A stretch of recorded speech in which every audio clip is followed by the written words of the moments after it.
You know, the game might have been a different game, a little closer until the end, but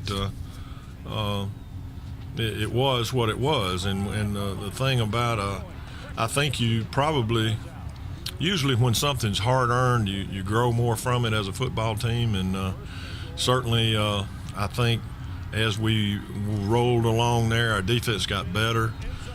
They played really hard. I mean, I wish you know, if you go back and study the tape, you can see how they were striving to get their job done and get to the ball and flying around. And offensively, I don't think our offensive line. We gave up a sack, but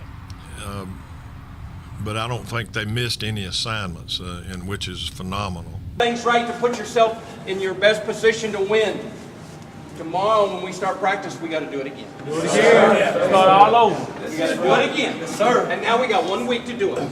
Okay? And you're going to have to come practice sore on Tuesday. Yep. And you're going to have to come practice sore on Wednesday. But not quite as sore on Tuesday. But that's what winners do. Very, very proud of our team. We came out and our assistant coaches did a great job with the plan. Our players came out and really competed hard. Knew it was going to be a full day's work, but I'm very proud of how they played. You know, we put in a lot of preparation for the game. Our players made a commitment and were very, very dedicated through camp. And then to come out and perform and play well. You know, that's what was fun to see, is how well we played offensively, defensively.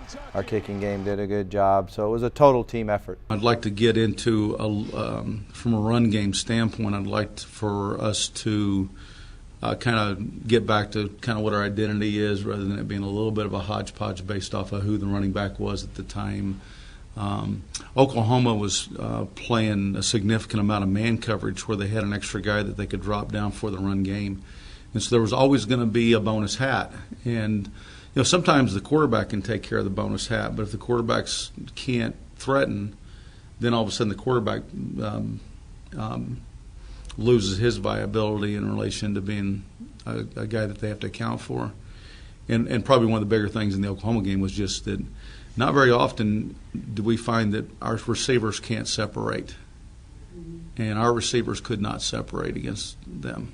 They've got some talent, I promise you. They've got a lot of good players. They're not Kansas State for nothing. Those guys have been a very good program for a long period of time. They've got plenty of depth, and they're the type of program that can just say next up. They've got lots of depth, lots of quality players, and if you look the way they fly around, they played hard this past week against North Dakota State. That was just a very good football team, and people don't really realize that. But they were an excellent football team that they played. Now I'm sure they still expected to win, and to be honest with you, we expected to win too. But it'll be an incredible challenge going into their place. Well, first of all, the first thing you notice is they're a lot better football team than they were last year. They went out and soundly beat Jackson State 34-7. They made a lot of improvements. They've recruited well. And so it's going to be a big challenge for us. He had a good game, and tall guy, seems to manage the offense really well. You know, they have a great receiver outside, Ryan Grant, number 3. He's a great football player, and they do a good job with their run and pass ratio, where they're not just a team you got to stop the run or stop the pass. They're pretty good at both. That's where they made the most improvement, I think, from last year's teams. They got a bunch of guys flying around. They're not very big, but they really fly around real well, and linebacker and secondary. Now they're huge up front. They got some really big guys inside. They've got transfer in there, and so they're playing defense a lot better. You know, bottom line, we want to win a ball game, and that's the overall goal. There's some factors that go into that on offense, and the biggest thing on offense right now is converting points. You know, we had chances. We dropped a touchdown pass. We dropped another 60-yard pass that could have put the game away. You got to make plays in those situations. You make one of those plays, and the game's over. And